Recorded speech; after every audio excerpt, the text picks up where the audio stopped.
Welcome to This Is Biz. I'm Ricky Scott, the founder of Linux App Productions, and today we're here with Susie Seiko, the talented and multifaceted artist. And guess what? We have a special performance on Live on Linux of Back at My Hotel. Hey Susie, how are you? Hi, Ricky. How are you? Pretty good. How's LA treating you? I love LA. It's home. Um, it's a bit crazy right now because of the whole COVID stuff, and we're not able to do a lot of stuff like go to the pier and Santa Monica and stuff like that. But I love LA. It's my home, and I love just driving around Sunset and just being here is fun. Even with everything that's going on, it's still nice to just drive around and see the city and just do nothing pretty much. I miss LA. I'm in New York and Yeah. we have the same situation going on, of course, but New York is so jam-packed, whereas LA you can at least go outdoors and get away from stuff. It's still some spaces that you can go to, like different little areas of LA where it's spacious and it's not too densely populated like downtown. But I haven't gone to downtown LA in a while because it's just been crazy. I can imagine. Yeah, the last time I went was during the protest, but then things got strict again, so you had to like kind of come back and just stay at home again. It's been a I bit, feel that. yeah. But thank you for joining me today. So I would really want to talk about your musical journey and what first got you into music, what inspired you to make music. Tell me all about it. My musical journey. Well, it all started, I would say, in elementary school. I had she was like our gospel teacher, and it was like a bunch of like fourth and fifth graders. But I was like the youngest one, and we sang a lot of like really really dope songs at a young age. And she taught me so much about history and things like that. But I got into music because I was singing in this little choir. It's just like it was nothing special, but I remember the one song, the first song I remembered like word by word was like, even though I'm not like the best singer, but it was Whitney Houston's song. What song was it? It was I'm trying to remember. It's the I believe the children are the future. That one. Yeah. Every kid, all the kids, they sing the song, and I just remember that song. I love that song, and it's because of our um, our choir teacher, our gospel choir teacher. She taught me a lot of stuff to love music and appreciate piano, like just listening to the piano by itself. I really loved it. And my fifth grade teacher, Miss Lakamori, she used to play piano all the time for us. And that's when I think I fell in love with music, was in elementary school in Los Angeles. Yeah.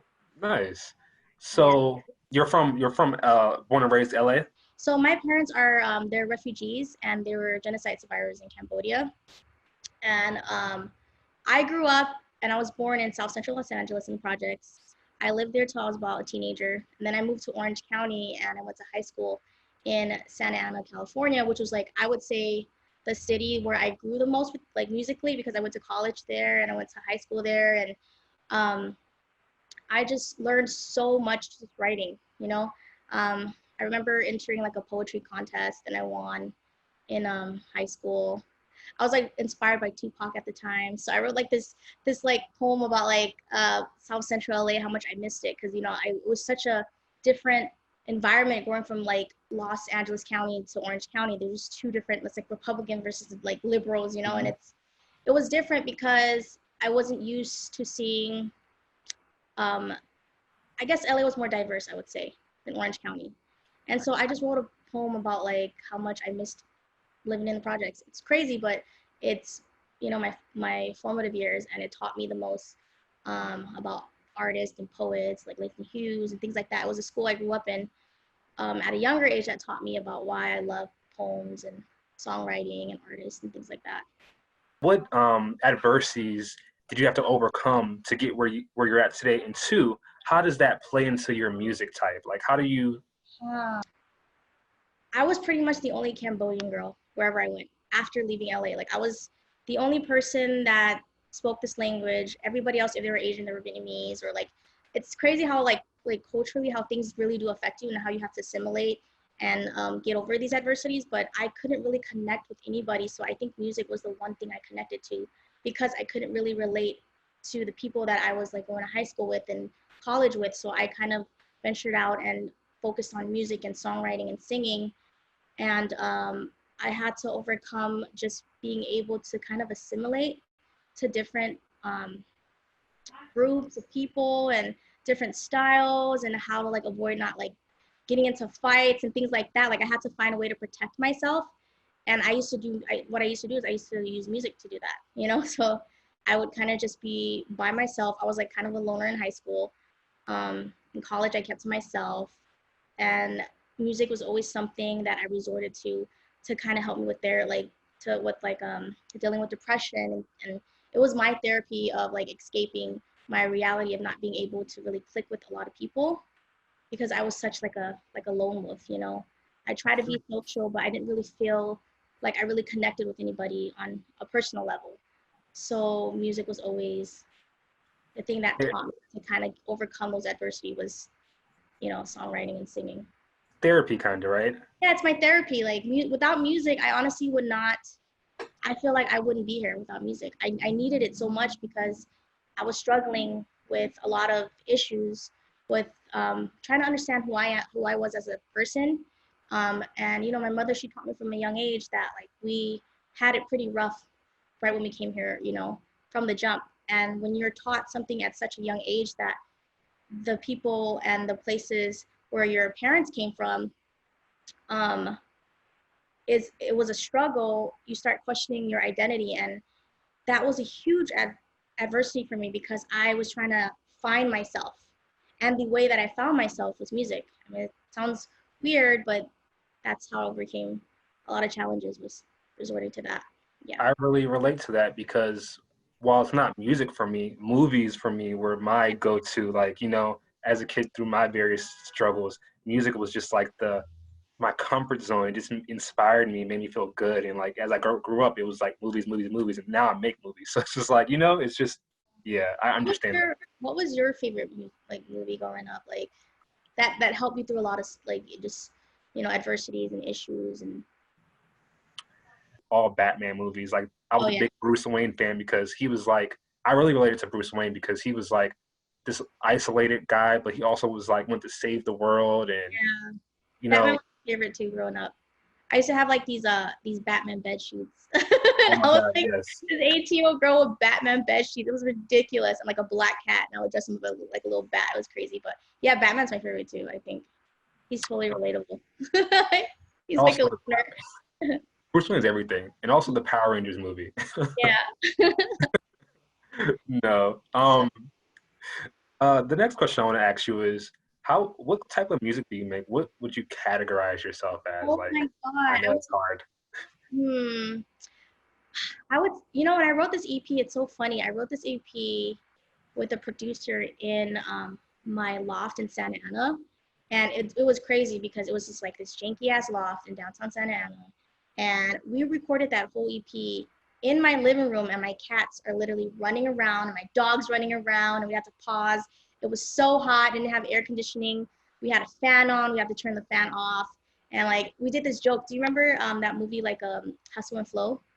Yes. Remember how like they had to turn off the Hard fan? out here for a pimp. No, you have to talk Like about that. those moments where we were like sweating in a loft, and Mm-hmm. it's like summertime. I think I recorded this in June of last year, but it was so hot, and we had to keep the windows closed because we didn't want like the sound of the street, because I live like on a main street. Uh-huh. And so um, at the time I was like inspired by what was going on in my life. So I would say the whole sound was literally listening to lo-fi music. You know, I was taking all these music classes, and I would study for like music theory, and I would just listen to a bunch of lo-fi music. And after I would listen to lo-fi music, I'd turn it off, and then I'll start writing lyrics. But these lyrics I've had written for like years. I just never had found the perfect timing to, you know, record it. And it just, you know, things just happened. They happen for a reason, and we were able to record it in like 3 weeks. The whole EP was done in 3 weeks. And then I would say it's inspired by my events, or the events that was going on in my life, which was like horrible relationships, fuck boys, just dating in general sucks, and just, you know, getting over a relationship, um, and taking lyrics that I wrote throughout college and applying it to this whole EP. It was like literally something I wrote for years, and I was able to, you know, work with Blue. He's a producer, and him and I just got together, And all these tracks, there were no samples. It's everything that he produced like by himself. But we were able to do it in 3 weeks in a little loft in Santa Ana, which is crazy because people wouldn't know. They think it's in a studio, but it's like, no, I was in a loft, like where I lived. So it's pretty cool. So you would say maybe like your vibe is like lo-fi, very. I want a sound that sounds like Lena Baraz and Tyler the Creator had a baby. Like that's literally it. And he was so good at it. He's like, I got you. And then if you listen to just the transitions between at the ending of the song, you can hear a bit of like, it's inspiration by Tyler the Creator. But the funny thing is when I hang out with my friends, they're like, this song reminds me of like Lena Baraz. I'm like, but did you catch the Tyler the Creator part? I got it. I got it. I caught it later, So going though, you mentioned your EP. What's your EP titled? My EP title? Yeah. It's Cry Now, Smile Never. Cry Now, Smile Never. Yeah. And where can people find it? It's on Spotify. It's on Apple Music. It's on YouTube, and other platforms. But those What's your favorite track from it? Little Fuckboy. Little Fuckboy. Okay. Yeah, that whole EP was written about one person, but like also, yeah, but it was also inspired by things that I was like feeling while dating too. But it was inspired by, it brought emotions back from one person, and just like talking to my girlfriends and my boyfriends, who are dating and they're just like done with, like, one of my best friend Chuck, he was like dating this guy and it's a lot of shit was going on in his life, and I was inspired by what the hell he was going through, and I'm like, I'm gonna write the song for us dealing with fuckboys who like, try to like just mess with our emotions, and like, it was a lot of, talking about conversations with my friends, and it was my favorite because I remember when we wrote the song, I was like, there were certain parts of the song that was inspired by a movie too, and I was like, I want this kind of feeling. So I was like, I want the piano to sound like, remember that scene in Pretty Woman when he picks Julia Roberts up by her ass and he slams her on the piano or whatever? I wanted to have that type of effect on the piano, and then the producer was like, okay, boom, and he got it. He just got the whole vibe. Like, I remember Pretty Woman was the piano inspiration for that track. I wanted to be like, I don't know if you can catch it, but that was the inspiration behind the piano part for Lil Fuckboy. Give me an idea there. So that kind of goes into my next question was like, what's your creative process like? It seems like it's very like manifested from within, like your feelings and stuff. Yeah, honestly, it's crazy. It's usually when I'm in the shower or when I'm driving and I'm listening to like a bunch of music, and then I'll just turn off the music and I'll just sing a melody, and I'm like, I want this. And then I'll record it on my iPhone, and then I'll go back to it. And then I'll kind of elaborate more on the melody and see if I can work out a better, just if the note's too flat or sharp, and I'm trying to like sing it properly so it sounds good. And if it's like, that sounds kind of weird, I'll change it up and I'll get on the piano and try to find what note fits better with it. But it's usually in my car or in the shower. A lot of the songs in the EP was written in the shower, I would say. Yeah. Creative place. Yeah, like just water running, and I'm just like, just hum a melody, and I'll just keep working on it. Do you find that when you have like a thought or an idea for a song that you're like, oh my God, I have to get my phone immediately and start writing? Yeah. Always. Like literally, like always. Like I'm always on my phone, and what's the app? It's like the recording app on your phone, the voice recorder. I have like 200 melodies on there that I haven't like really worked on. It's just there for memory. Wow. But I remember one time my phone deleted all of my voice recordings, and I cried so bad because there's like melodies that I'm like, fuck, I wish I could use that in this song. Sorry if I cussed, but yeah, definitely I'm always on my voice recorder, and also I use like the notes on my iPhone to write lyrics constantly, like every day. Question. What are your long-term goals and visions with music? My long-term goals. Well, I was supposed to actually be in Cambodia right now. I was gonna go to Cambodia, and we had bought tickets, and I was gonna be like this hippie, just go to Cambodia for 3 weeks, go meet people, go to the capital, and Cambodia right now has a very thriving music, I would say, music scene, and they're like kind of what I was told by the local artists there in the underground scene was that it's a lucrative scene because there's not too many artists coming. There's a lot of artists, but to be an American artist and go there and try to make your way over there would be a fun project to work on because it's so lucrative. And also I want to connect with like the motherland and my people. And I always felt like I belonged there at one point, but then like COVID happened, and so they didn't allow Americans back in Cambodia, and they also placed like a fee of like $2,000 or something. So like if yeah, it's crazy. I think the prime minister had said that like if you go to Cambodia, you have to pay an additional $2,000 fee in case you catch COVID. It's so crazy how but it's for their safety in case there's finances that they can't take care of and etc. But that was just like a double, like, yeah, we're not going to be able to go because I bought the ticket. We got to cancel the ticket. On top of it, there's a fee. But long term wise, I see myself going back to the motherland and connecting with the Cambodian people and also just locally here as well in West LA. So Before COVID hit, I know me and you talked previously before, there were yeah. some things that you wanted to do, but COVID kind of derailed that. Tell us about that. So my goal was, I know it's so crazy, but I was like, I'm gonna keep busting my ass off in West LA. I had done like a local Mar Vista art walk before that, and I was doing like a lot of like little speakeasies. Like I just didn't say anything. I would just go and perform to better my performance because I do have social anxiety as well. So it's another issue of mine is being able to stand up on a stage and just sing, and people are like staring at you, and it gives me a lot of anxiety to do that. So I was going out and kind of singing and not telling anybody about it, and just to better myself. But I wanted to hit the local LA scene more than anything. I would be completely fine with being like just in LA for the next 2-3 years and then eventually making it to the East Coast just because I get so much love from people from the East Coast. It's crazy, but I'm like, I gotta go to Maryland one day and DC and Virginia and just be out there. One day, maybe even like go to New York. Wow, it would be amazing. But I want to start off really slow for now and then gradually, see if I can make my way to the East Coast and then to Cambodia and Asia, things like that. Hey, I told someone else this earlier today. The sky is not the limit. I know it's not. There's no limit. What's a limit? No limit. Infinite. Infinite. Okay, so let's shift to. I want to know about some of your favorite like music artists. Like, who's on your Spotify playlist? Who would you want to collaborate with? Who are your role models in music? On my Spotify playlist. Let me see. I'm gonna check right now actually. I would say the top artists that I'm listening to right now. I know this sounds crazy, but who would I want to collab with? My dream is to work with Kaytranada. I love him. I love Kaytranada.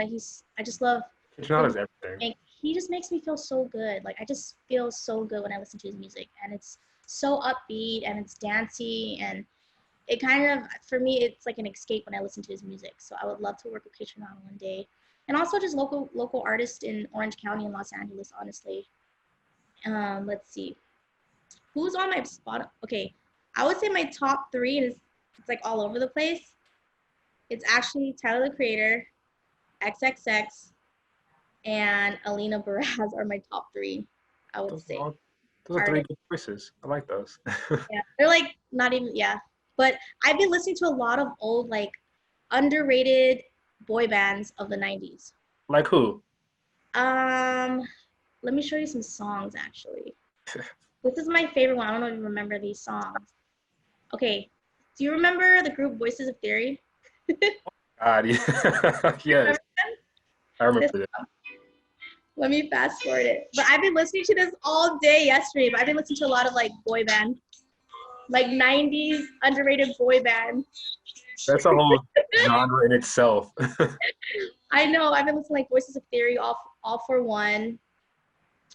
Yeah, all these like old boy bands are like that I feel like were underrated, songs that were underrated. I'm like, oh, I remember like when my sister used to play those songs and we would drive on LA when I was a kid.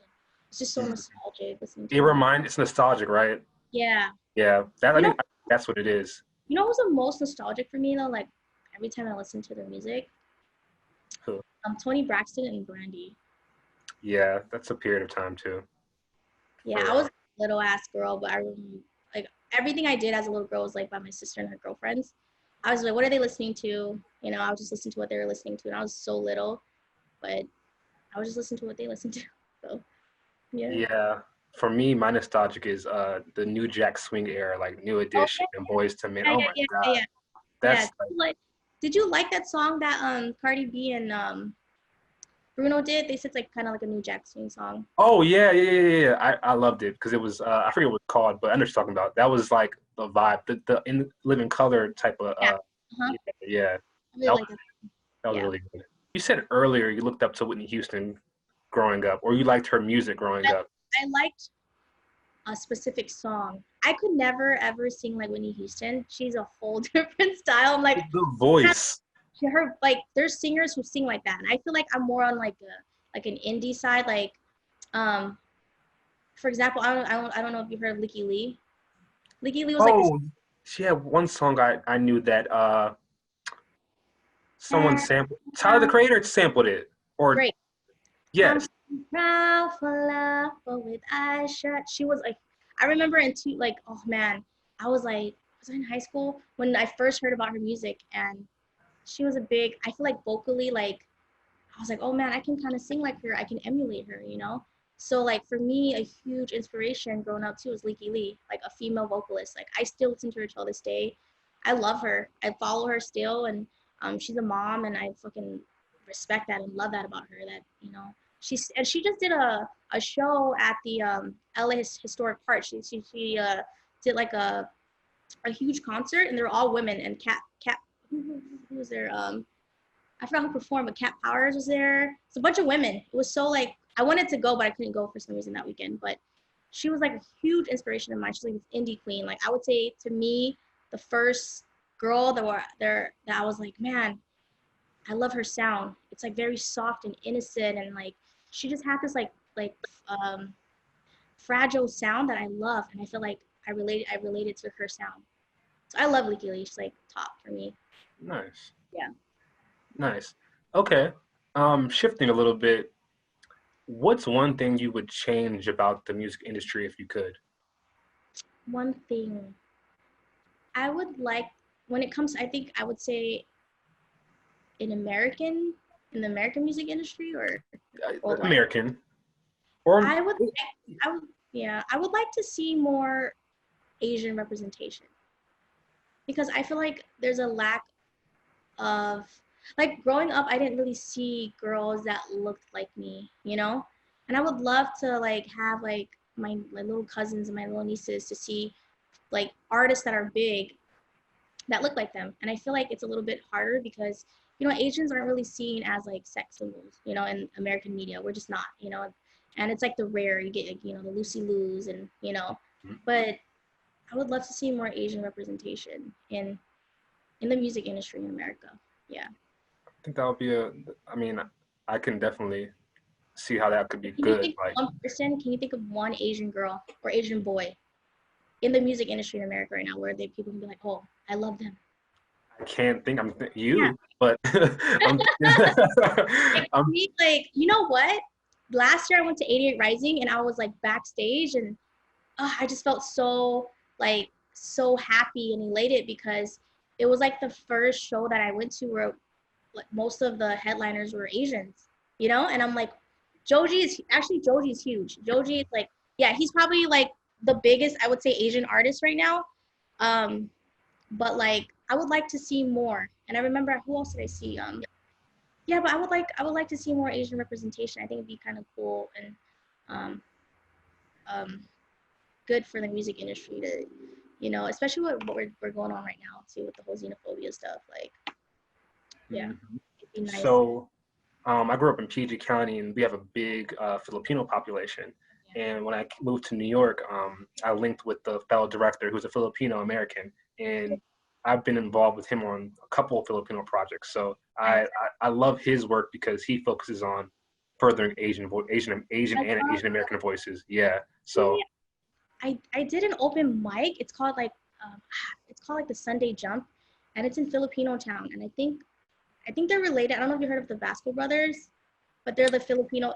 Do you remember Rufio? He's like the actor from Hook with Robin Williams. He's Filipino, Vaguely. and then he did a Zuko for Avatar. He did the voice for Zuko. But to me, that was like the biggest Asian artist. I remember going to see all his movies and stuff. But like, yeah, Filipinos are like, yeah, they're talented. Like I'm just like a lot of the singers. I'm just like, wow, like you came out of your mom's vagina with a microphone because y'all can like really sing. Oh. They can blow. It's like, damn, I wish I could sing like that. But yeah. Cool. Question. What's the best advice you've ever received? From my music theory professor, he told me, and actually our whole class, that music is what's gonna keep you young and your soul young forever. I Yeah, like that. Okay. like just loving music and trying to create it constantly and be creative with it will keep you young forever. And I really do believe that. Best advice ever. I have no arguments with that. It makes sense. I can see that. Okay. And then okay, that's the best piece of advice that you've been given. What advice would you give to aspiring singer-songwriters? um, I would say to no matter what people say or think about you, um, to always do what you care about and what you're passionate about. Because nobody can really be in your shoes. Nobody they can't really feel what you feel at a certain time or why you choose to write or create. And I think that sometimes people tend to, and has happened to me before too, where I let like other people's opinion affect me. Hmm. But you know, at the end of the day, you have one life to live, and you do what you feel like you were destined to do. Like if I gave up, I would have never had an EP that I recorded in 3 weeks. And what's crazy is that, like, imagine if I did give up. Like maybe I was going through something back then, and then 2020 hit, and I never got the opportunity to even create that EP. With what's Right? going on, like it's just crazy. Like when you think about it, that's why it's like seize the day, seize the moment, because you just never know what's gonna happen tomorrow, and there's going to be things that might make it hard for you to produce an EP or work on an EP or write an EP, to go work in a studio because of like something like COVID. So it's like I would just say seize the day and just do what you love, be passionate about it, do it with conviction, and never let other people tell you otherwise. That's what I would say. It's a strong message. I agree with that. At the end of the day, you gotta live for yourself, and you know what you can do, and you know what you can bring and provide. So yeah, don't let anyone else's voice damper your light at all. Yeah, At all. definitely. What's next for Susie Seiko? What's next? Well, right now I'm actually working on writing more songs. I bought like a whole MIDI and I'm trying to produce myself. So I'm going to school to study music theory, because not just to continue to study music theory, because I really, really want to understand instrumentation better. I really want to learn how to study, chord progressions, what sound better with this chord and things like that. And I want to actually produce my own stuff. And I actually would like to work with other artists in songwriting. So I have a couple of people who hit me up and was like, yo, can you help us write for this track? And I think that's going to be my next goal, is just being a better um, aspiring producer, songwriter, and, just keep it pushing and, keep going. Well, thank you, Susie, for spending some time with me today. And we have a treat for our visitors. We have our first live on Linux performance. Susie will be performing back at my hotel. Stay tuned. Yay! Stay tuned. Hey guys, my name is Susie Seiko and this is Ethan Ponce, and we're going to be performing back at my hotel acoustic live on Linux. Can we kick it back at my hotel? I won't say nothing if you won't tell. Kiss and touch and maybe it'll go well. Can we kick it, eh? It's in the mid of June. I can't stop thinking of you. In the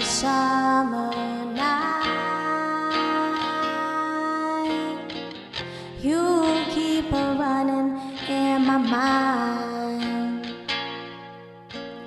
Baby, baby, take the drop top, don't you stop, make it hot in the summertime. Baby, baby, take the drop top, don't you stop, make it hot in the summertime. Can we kick it back at my hotel? I won't say nothing if you won't tell. Kiss and touching, maybe it'll go well. Can we kick it, eh? Can we kick it back at my hotel? I won't say nothing if you won't tell. Kiss and touch, ooh. Say that you'll stay. Everything left when he went away. Can you take his place? If you may.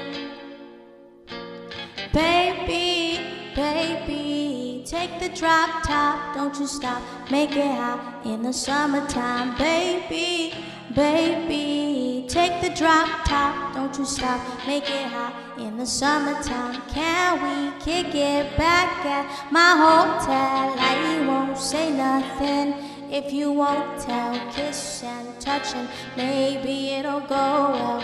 Can we kick it, eh? Can we kick it back at my hotel? I won't say nothing if you won't tell. Kiss and touch.